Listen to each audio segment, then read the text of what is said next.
What's going on there, YouTube? I'm the high-tech Texas redneck slacker, and I challenge you to say that 5 times real fast. Go ahead. I'll wait. You done yet? Anyway, we'd like to invite all you folks to our place for dinner tonight. We'd like to have a big YouTube family dinner. We consider all you people watch our videos family. So today what I got for you is an episode of Catch It, Kill It, and Cook It. Okay? I caught it down at the store. I didn't have to use no bait or nothing. It was just laying there, you know. Easy catch. Anyway, and I didn't kill it. Somebody else killed it, wrapped it up, put it in a nice little package for me. So all you people, PETA people, don't y'all send me no crazy messages now. But I tell you what, I'm dang sure gonna cook it. Okay? Now this ain't no roadkill recipe or anything like that. I mean, I didn't hit it with my car or nothing like that. You know, and there's a common misconception. There's us folks down here in the South, we like to eat things that we find on the ground. Well, hell, that just ain't true, you know, unless maybe it's a candy bar still in the wrapper or something like that. But anyway, that's a different story. So, anyway, got a piece of this bovine down there at the supermarket for $2.99 a pound. That's a pretty damn good price, $2.99 a pound. We call that like a poor man's potluck. You know, you got $2.99, you buy what you can. But anyway, so I'm going to show you how to cook this piece of bull butchery. A little piece of roast beef we picked up there. We're going to throw it in the crock pot there with some potatoes, carrots, onions, and whatever else. I'm going to give you the recipe now to cook it. You can follow this video and cook it for yourself. You know, and speaking of the crock pot, how the hell does that thing work? I don't know. You know, it's a ceramic pot wrapped around a metal cage. I mean, I don't see nothing getting hot over there, but it gets hot. It's like some kind of witchcraft or something, or sorcery. I don't know. It's kind of scary how it works, but it works.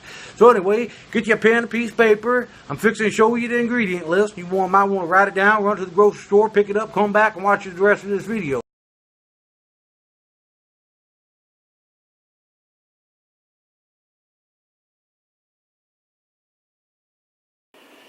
These are the ingredients you're going to need if you want to make my fantastic roast. First, you're going to need some onion. You're going to chop that onion up, dice it up real fine, and then you're going to cut some of it in slices, just like here. I got about 4 or 5 medium-sized potatoes, peeled and washed. We're going to dice them up as well. And then we got a can of Dr. Pepper back here. I'll tell you what that's for in a little bit. Not to drink now. And then we got some baby carrots over here. We're going to dice those up a little bit. And you're going to want to get you some of this onion soup mix stuff here. And then we got about a 2-pound roast here. Maybe we could have caught a bigger one if we would have had a little bit better bait. But anyway, we want to salt and pepper this to taste. And then we're going to sear this, dice all this up, and then we're going to put it in the crock pot. But you're going to take that potato and take a knife. We're going to cut it right in half, just like that there. Then when you get it cut in half, you're going to take it and you're going to cut it in half again. Just one more time like that. Then you're going to take that potato and you're just going to cut out some chunks of it, just like that. That's all you need to do. You just want some nice little square chunks. And after you do that, you're going to want to dice up your tomato and then cut some into slices. If you don't know how to cut and dice a tomato, there's plenty of videos there on the YouTube you can watch to show you how to do that. But I'm not going to go over that with you today. I already diced these tomatoes and stuff like that. Now what we're going to do now, we're going to take that roast there, we're going to sear him on up just like a greasy piece of bacon. But he's not a pork roast, he's a beef roast. So I guess we'll be greasing him up more like a hamburger or something. But we want to get him seared up real nice and good, get that crispy skin on the outside. Don't forget the salt, pepper, season your roast beef to the way you like it. You want to get your pan real hot, but not too hot. You don't want to catch the place on fire, burn the house down. I'm sure your insurance might not pay for it or something. But anyway, so get it all seasoned up, get the pan hot. I got my pan getting pretty hot now. We're going to add just a little bit of oil. I'm going to turn my heat down just a little bit there. You want to be on a medium high heat.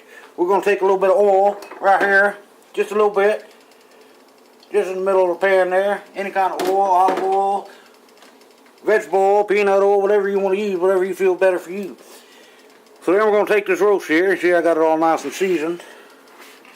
We're going to drop that right in there. Let's drop that bad boy. You hear that sizzle? Oh, yeah, that's good. That's good smelling flavor right there. We're going to let that sizzle for a few seconds on that side. Then we're going to come back. We're going to flip it over. We're going to do all the edges, and then we'll go on to the next step. I try to give it about a minute or two on each side. You want to check it periodically. Make sure you're not burning it. You know, just take your tongs here, your ding-a-ding things here, and just grab it and, you know, kind of tilt it up a little bit.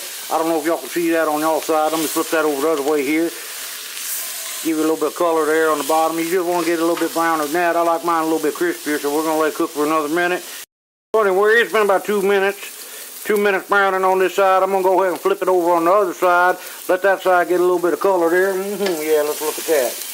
Look at that there. Yeah, that's some good color right there. Be sure not to flip it out of your pan like I almost did. It's kind of hard to cook and look to a camera at the same time. So I make a mistake. You folks out there, y'all please forgive me. You see, got some good, nice caramelization on that color there. That's going to be a good tasting roast, let me tell you what. But anyway, let's let that sit for another 2 minutes, cook on that side, and then we'll come back. Now we've been cooking it on this side for about 2 minutes now, so we're going to go ahead and do the edges, take your tongs or whatever. If the roast is a little bit too heavy, you might want to get a fork, help kind of position you, but I think I can handle it with these tongs here. So you're just going to take the roast and you're going to do all the sides that ain't been cooked. Like the top side here, see, this hasn't been cooked, so we're just going to take that. We're going to hold it down in the pan just like that with our tongs for just a minute or two. And we're going to let that brown up real good. And then we're going to do the same thing on all the other uncooked sides. We're just a minute or two, let them get brown, let them get a little bit of color on them. That's all you want to do. You're not trying to burn them. You're not trying to burn down your house. You just want to get some flavor in your meat there. And then we'll go on to the next step after I get through toasting this on all sides. You want to be sure not to overcook it now. You're not trying to cook the roast, you're just trying to brown it. So you want to make sure while you're doing this, you know, keep an eye on it, make sure it's still good and pink on the inside, because we want to let that crock pot do all the work, make that meat real tender. We don't want to overcook it. So just 45 seconds or a minute on each side like here you're doing. So anyway, I got this all stirred up now. I'm just going to take this and go ahead and put it in my crock pot. But before I do that, I want to take a few slices. Just a few slices of this sliced up onion, just about like this here. I got about a half onion like that. I want to take about half of that pile that I got and put it in the bottom, just layer it down inside my crock pot there, you know. Nothing fancy. Now I'm going to take my roast there. I'm going to just let some of that grease drain off of it right there. I'm going to lay that right on top of those onions inside that crock pot. What we're going to do now, we're going to take about half an onion. Got about half an onion here diced up. We're just going to dump that right there into that pan. Let it sizzle a little bit. Then we're going to take these carrots, got a handful of little baby carrots here, we're going to throw them in there too. We're just going to throw them in there. And then I got this bowl full of potatoes here. Just about like that. That's about 3 or 4 medium-sized potatoes. We're just going to dump them right in there with it too. I'm going to dump all that in there. Then we're going to add a little bit of salt and pepper to this. Just do it to your taste, or you don't have to put none in it at all. I like a little bit of salt and pepper. So I'm just going to shake a little bit of that in there. I'm going to shake a little bit of this salt in there, here, just like that. We're just going to let that sizzle for a few minutes. We're not trying to cook it. We're just trying to, you know, deglaze that pan a little bit, get some of that sticky goodness off of it in there. Anyway, so my camera battery's died there. I have to switch my phone here for a minute. So I'll fish out some more batteries for my camera. Then we'll get stuff to burn here while I'm cooking. We're just going to let that cook for a few minutes. Add a little bit more oil in there. We just want to soften them up just a tiny little bit. We're not trying to really cook them too much. We're just trying to deglaze that pan just a little bit, get some of that sticky, yummy goodness off there. But that looks pretty good to me. We're going to go ahead and turn the pan off. We're done with that right now, and then we're just going to take this. We're just going to dump this right in that crock pot, just like this here. Just let it all fall in. So now we got that all in there. Now this part's optional. This is why I didn't include it in the ingredients list there, but I got a little bottle of Worcestershire sauce here. Worcestershire, makes it sound like you're drunk when you're saying it. But anyway, I got a little bit of Worcestershire sauce here. I'm just going to sprinkle a little bit of that inside this crock pot, because I think they're going to give that meat just a little bit of flavor. Now, like I said, this is optional. You know, you can season this however you like to season it, but I'm going to use a little bit of this in there. Now that we got that in there, we're going to take the rest. We got these, the rest of these sliced up onions here. We're going to just lay them right on top of that roast, just like that. We're just going to lay them in there. Just lay them right on top. Give them a little bit of flavor there. You don't got to cook these up. These are just raw onions. We're just putting them in there for flavor. And now I got a packet of this onion soup stuff here. We're going to just pour that, sprinkle it around in there for some extra added flavor. Anyway, so I got that open up. I'm just going to sprinkle it all around in there. To get it a little coverage over there. Just put it here, there, everywhere you can get it. You just want to get that flavor in there. It's all nice and good stuff. Make sure you get it all out. You don't want to waste none of that good seasoning. Yeah, that's some good stuff right there. But anyway, so now that we got that all done, we're going to take this can of soda here. This is a Texas favorite, Dr. Pepper. I don't know if you've ever had it where you live, but this is some pretty good stuff. But you can use any kind of soda or cola you want to use. You know, being here in Texas, I prefer Dr. Pepper. So what we're going to do, we're going to go ahead and open that bad boy right on up. We're going to open him up, and we're going to pour him in there just like that. This is going to be a juice for our roast, and it's going to be so good when you get to taste it. Oh, man, I tell you what. Just pour that in there all over that roast. Just like that. Yeah, baby. If one can's not enough, if you're doing a bigger roast, you can always add a second. I seem to have enough here for mine. You just want it to be about halfway up. The liquid won't be about halfway up the meat.